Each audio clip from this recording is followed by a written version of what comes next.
c'est un plaisir de vous retrouver pour cette nouvelle rentrée. Oui, les vacances sont terminées, en tout cas pour ceux qui y étaient. On va parler d'un sujet très sérieux qui est le sujet de l'armée. Ils sont nombreux, ces francophones à la fleur de l'âge, à vouloir s'engager dans les rangs de Tsahal et servir pour la plupart en tant que combattants. Cela demande évidemment beaucoup de courage et d'abnégation et c'est un sujet de dispute récurrent avec les parents qui souvent habitent encore en dehors de l'État d'Israël.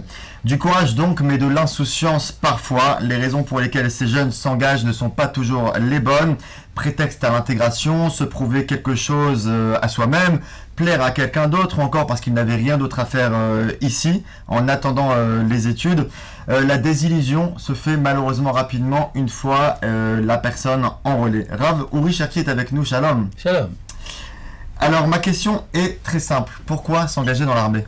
C'est une mitzvah tout simplement, mais même si ce n'était pas une mitzvah, ça fait partie, si vous voulez, de ce qu'on appelle du civisme. Nous appartenons à une nation, nous avons un peuple, nous sommes entourés d'ennemis. On pourrait dire même que ça tombe sous le sens, c'est une évidence qu'il faut servir la cause de l'État d'Israël, surtout que cette cause est une cause noble.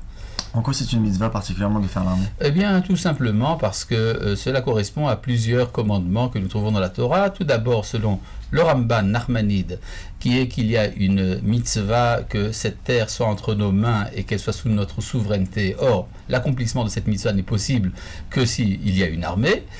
Sans parler du fait qu'il y a également le devoir de défendre Israël contre ceux qui viennent l'attaquer, Ezrat Israël Abba Miyatzar, à Baalem. Et nous avons également l'Otamod al-Damrira, on ne doit pas être indifférent au danger auquel est exposé notre prochain. Donc tout cela, ce sont des mitzvot express dans la Torah, et je pense que ça ne fait pas de problème. Qui est apte à s'engager dans l'armée?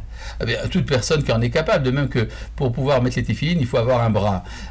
Donc de même, si vous êtes capable de lutter, vous êtes capable de faire la guerre, eh bien vous pouvez aller c'est sur vous qu'incombe la mitzvah. On prétend souvent qu'on en est capable, mais parfois en étant dans le vif... Alors évidemment, il faut examiner les capacités de chacun.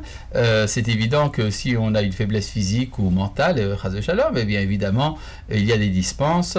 Il peut y avoir parfois des cas assez dramatiques. Par exemple, si un des parents est cardiaque et apprend que son fils est à l'armée, alors ça risque de le mettre en danger. Alors ce sont des cas qu'il faut étudier, si vous voulez, localement et nominalement, ponctuellement.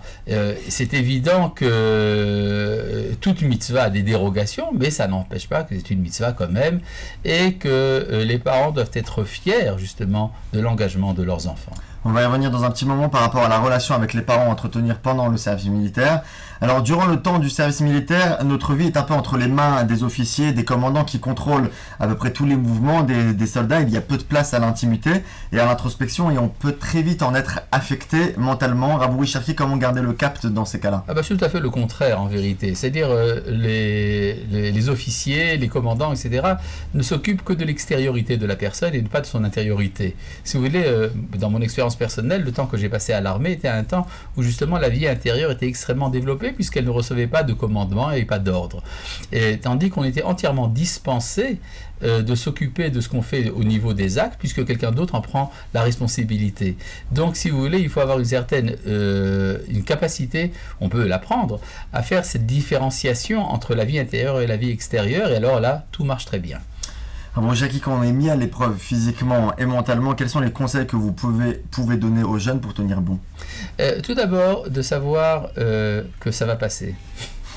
Deuxièmement, ne jamais se laisser entraîner à des choses dont on n'est pas capable, quel que soit le prix à payer pour cela, parce que le prix pourrait être plus grand.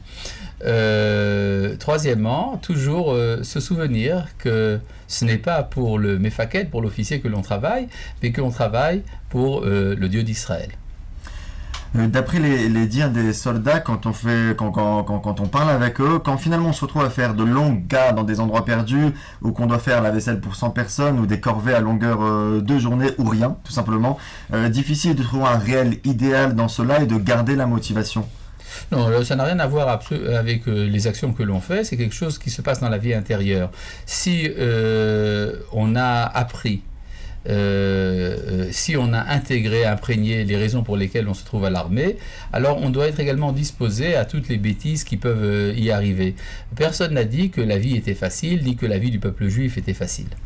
Comment on peut garder une exigence religieuse, si je puis dire, quand on sert dans l'armée? La Torah nous a été donnée pour vivre dans toutes les situations de la vie. Elle n'a pas été donnée pour être vécue dans le monde des anges. Et donc, en fait, c'est exactement pour ça que la halakha existe, pour être confronté avec des situations qui ne sont pas idéales. Par exemple, la situation du Beth Midrash, qui est une vie anormale, puisque l'on est complètement déconnecté du monde réel, c'est également quelque chose d'anormal. Et pourtant, la Torah nous accompagne même dans le Beth Midrash. Pourquoi pas à l'armée? À quoi forme l'armée, particulièrement l'armée de Tzahal? Si elle est formée à quelque chose. Disons que l'armée a un seul but, c'est la victoire. Tout le reste, ce qu'on appelle l'éducation, ce sont des choses qui viennent, si vous voulez, au passage. Il serait dangereux justement que Tzahal se prenne pour un éducateur, alors que ce n'est pas son rôle. En fait, l'éducation vient si vous voulez, du système éducatif, du système de valeurs que l'on a acquis à l'extérieur. Parfois, l'expérience, la difficulté peut former la personne à une certaine vigueur intérieure que l'on peut parfois ne pas avoir dans la vie uniquement civile. Une personne finalement qui commence son service, qui fait tous les entraînements, toutes les classes et qui finalement ne trouve pas sa place. Qu'est-ce qu'il faut faire avec cette personne? Qu'il faut dire à cette personne? Vous savez, Tzahal est quand même très psychologue. On peut dire que c'est une des armées les plus humaines du monde, dans lesquelles on considère la personne humaine dans ce qu'elle a de plus réel, de plus profond. Et il faut surtout ne pas penser que l'on est capable de ce que l'on n'est pas capable. Il y a pour cela, et pour ça, tous les soldats sont suivis de très près. Et on peut dire que c'est tout à l'honneur de Tzahal, justement, de tenir compte des nécessités de chacun.